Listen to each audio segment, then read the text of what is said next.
Well, my worst fears have come true. COVID-19 strikes on the Sugar Bowl and the Clemson Tigers. Offensive coordinator Tony Elliot out for COVID-19 protocols for the Sugar Bowl playoff game against the Ohio State Buckeyes. Let's talk about it after the bumper.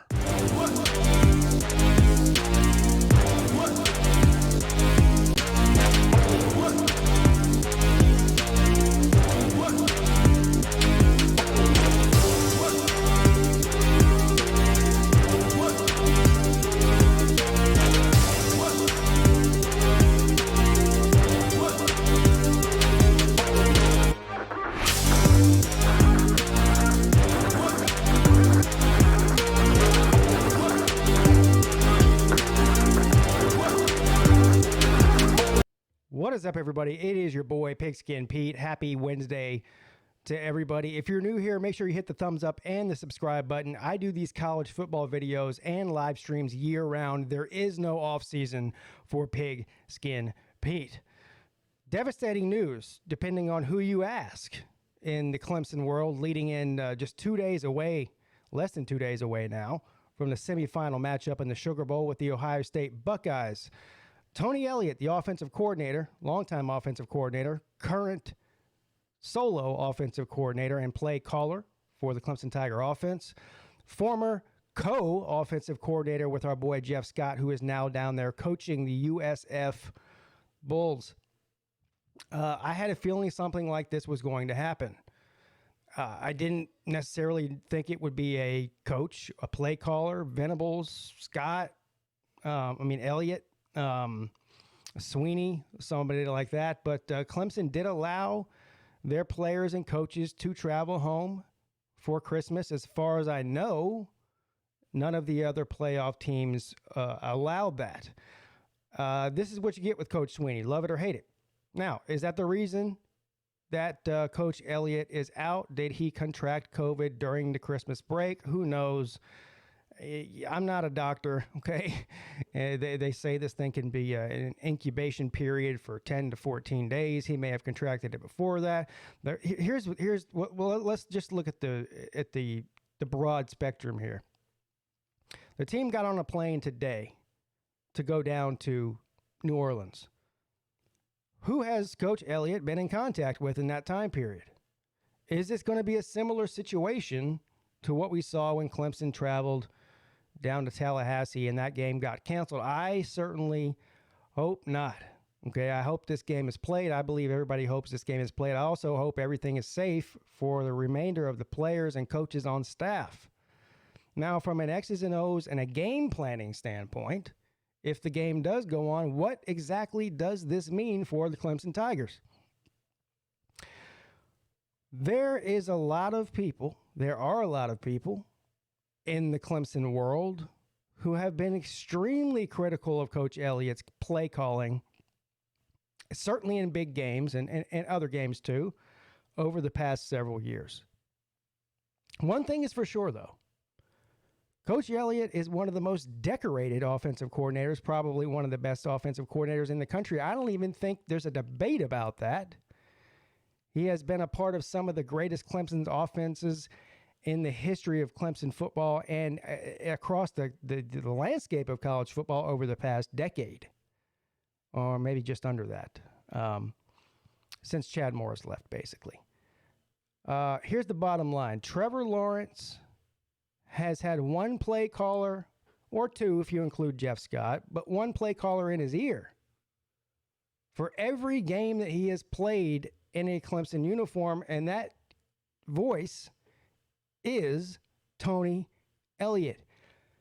It's easy for the armchair quarterback common fan, and I'll even include myself in that, to criticize play calling from an offensive coordinator when you have a bad game or a loss. We can go back to the LSU game national championship last year. Travis Etienne, I think he touched the ball one time in the fourth quarter or something. He didn't touch it for the last 13 minutes of the game, basically. That was a huge point of contention for Clemson fans there. When you're still in the game in a national championship situation and you don't even attempt to get the best player on your offense to football, you're going to come into some criticism. Now, one thing here I don't think that people understand about the Clemson offense since 2008, since Dabo Swinney took over the helm as head coach there. We've had several different offensive coordinators, most notably Chad Morris, then Jeff Scott and Tony Elliott, then Tony Elliott. One thing has remained the same, though, folks.